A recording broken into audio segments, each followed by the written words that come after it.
Hi, I'm Tony Constantine, an investment advisor representative with Lifemark Securities Corp. These days, it seems like the word inflation is on everyone's lips. It started back in March of 2020 with hoarding and the price increases on things like toilet paper and canned goods. Then it spread to some other areas, cleaning supplies and whatnot. That issue has been pretty much cleared up, I believe. However, we still have some supply chain interruption issues.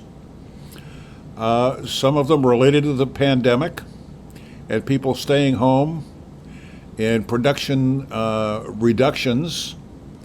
Others related to availability of parts, raw materials, and finished goods. What with the ship being stuck in the Suez Canal for roughly a week, I guess it was. Many of the things that we need, and this is all over the world, were tied up in shipping. Well, the ship has gone away, it's been cleared, but it'll be a while before we catch up with the supply chain. We still have other supply chain issues and shortages here and there. Those can be inflationary. However, I think those are more transitory than lasting. I think the lasting issue is the fact that during the pandemic, the government passed 3 bills, spending bills, to rescue us from the pandemic. All 3 of those bills were over $1 trillion in price. Well, unfortunately, I have yet to hear of a government anywhere at any time, and I am a history major, so I've studied the past 5,000 years pretty well, and I have yet to even hear a myth about a government finding and figuring out a way to safely spend themselves out of debt. I don't think it's possible. So that's what we're stuck with.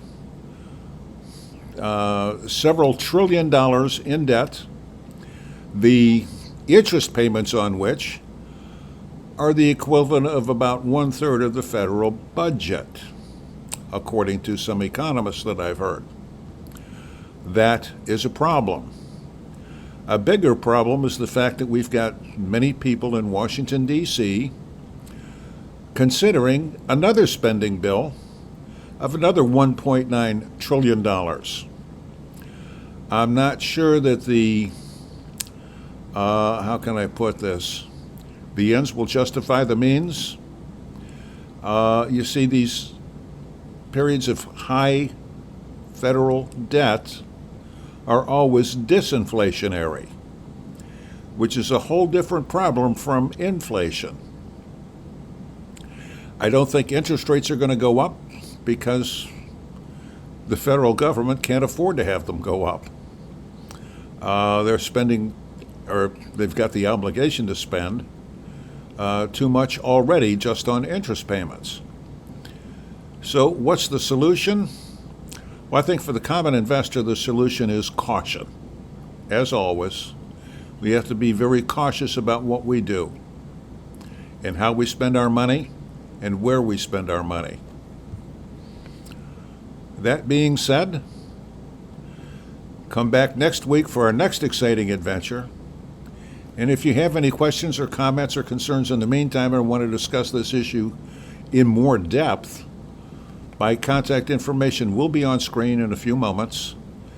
You can call me, you can email me, you can visit my website, whatever is your pleasure. So come back next week for our next exciting adventure in investing. In the meantime, make every day a great day.